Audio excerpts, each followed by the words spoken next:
Good news for today. Our good news is from Hebrews chapter 10 verse 37.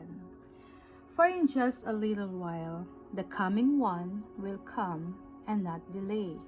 Praise be to God. Sapagkat kaunting panahon na lamang, hindi na magluluwat at ang paririto ay darating. Hallelujah! Ang nangangako sa atin dito ay ang ating Diyos na pinaglilingkuran. Palagi tayong pinapaalalahanan na maging matyaga tayo, na tayo ay mag-antay sapagkat ang pangako niya na siya ay darating. Praise the Lord. It is significant that right after the writer of Hebrews talked about having patient endurance when it comes to the promises of God, he refers to God as the coming one.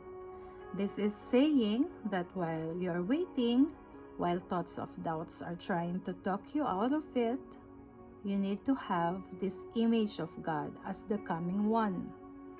He is not the delayed one, not the forgot about you one, not the you don't deserve it one, not the it's too late one. Have a new perspective. The God we serve is coming with healing, coming with favor, coming with salvation for your children, coming with that dream He put in your heart, coming with freedom for your loved one, coming with abundance for your family. Thoughts will tell you it's never going to happen.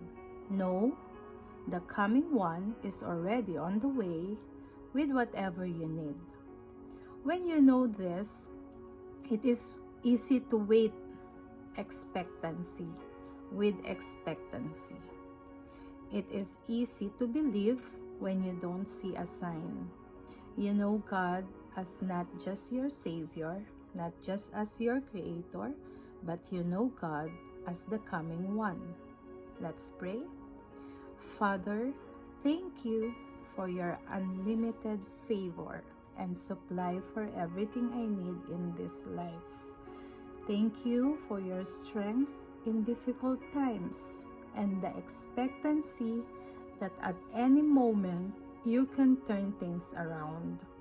Whether you do it gradually or suddenly, I will rest in you. I declare you are the coming one. In Jesus' name, Amen. God bless everyone. Happy Monday. Till next good news.